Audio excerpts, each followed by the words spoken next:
Hello everyone, my name is Josh Nielsen. I'm a perpetual student of the Bible. This topic may be a bit out in the weeds. I went on quite a rabbit trail to get here, but I'm going to review a series of volumes, 2 volumes, which are a catalog of old Latin manuscripts of the Bible. This particular set of volumes is titled Vetus Latina, Die Reste der Altlatinischen Bibel. It is trilingual. It is in Latin, German, and French, which makes it a bit challenging to read. But I'm going to do my best to quickly go through some of the features of this and why you might want to use it. Just to mention before we get started, there is a website, vetuslatina.org, which has some history on this volume as well as other volumes related to it, which have been worked on largely by people connected to the Buron Institute. The Buron Institute has a large collection of Latin manuscripts, including handwritten catalogs of manuscripts. A man named Bonifatius Fisher made a series of symbols for the different manuscripts. On the website, vetuslatina.org, you'll see they have several bullets and mentioned that the first volume in this series is called Verzeichnis der Siegel für Handschriften und Kirchenschriftsteller, published in 1949, and it says it's now superseded. There's been some updating by Roger Greisen, and you will see in this particular volume that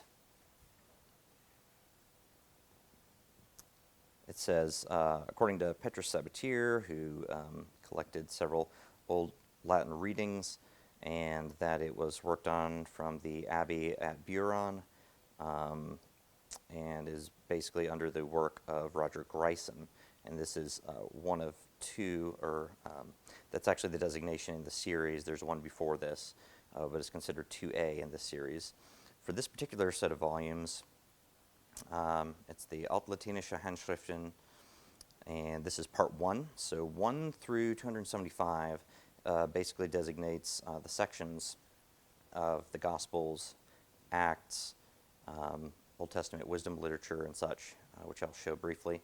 One thing to note, there is an introduction. It is in French. If you go through the introduction, at one point it gives you, well, yes, abbreviations here, but one important thing to understand the rest of the book is these abbreviations here. So the H is for handschrift. So this has to do with the actual manuscript as it's written, with the catalogical and paleographical data, so we'll note that. You'll also see the other abbreviations here. I had to get a bit of assistance with the French here, so I'm just consulting the notes here. So the I, that's just for Inhalt, which of course is in German, but then the description here just says it's an analysis of the content. Those are not always equal length between manuscripts, I've noticed, so some you'll have very slim analysis, others you'll have very long, and everything in between. E, I believe, is the edition in which you can find a reprint of what is in that manuscript. Z is where it is cited in. This could be works of scholarship that refer to that. T is just more information on the text, and then L is selective bibliography, where you can get more information about that manuscript. So there's also other abbreviations that you will see throughout the book here. You'll see the first section is on the Gospels.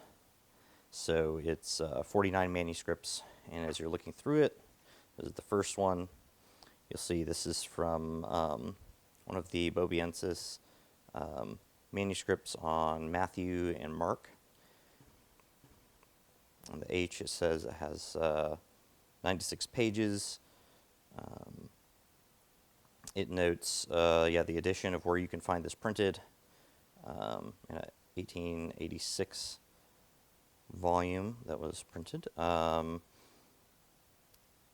here are some citations where you can find out more about that.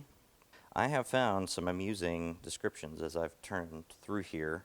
One of them mentioned that the manuscript had literally been eaten through by mice, which of course is highly unfortunate. But it will mention if a manuscript has been damaged and in what way. And as you can see here, it gives you a little bit of analysis on what this text is. So it says it's an old African text of the Gospels, and mentions Cyprian. And you will see throughout this mentions to the church fathers. It was actually through citations of the Latin Bible in the church fathers that led me to these volumes, through the writings of Augustine. Particularly, I was looking at Proverbs. If you look, find the next section here. They've broken these into different sections. So they have a section here for wisdom literature, Proverbs, Ecclesiastes, and other books. These are manuscripts 165 through 172. And the same deal here. This mentions fragments from Proverbs, tells you a description of the manuscript, and so on and so forth. So you're basically going to use this when you're looking for, let's say, the earliest witnesses of a particular text, and you're going to go through, find the characteristics of each manuscript, where you can find additional literature to get more information on it. So this is merely a reference. You're only going to get small gleanings from here, but it compiles a large amount of information in 2 tiny volumes. So you also see here, for example, with Proverbs, I've come across this volume here by Schildenberger, the Altlatinischen Proverbien.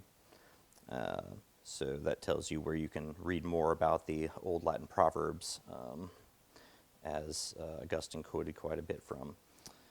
So that's just one of the 2 volumes. The last one is volume 2. Pretty much the same as far as the intro, but covers manuscripts 300 through 45. And this whole volume is actually just on, I believe, the Psalms. Yeah, so you'll see manuscript evidence on the Psalms up to 45, and similar overviews you've seen.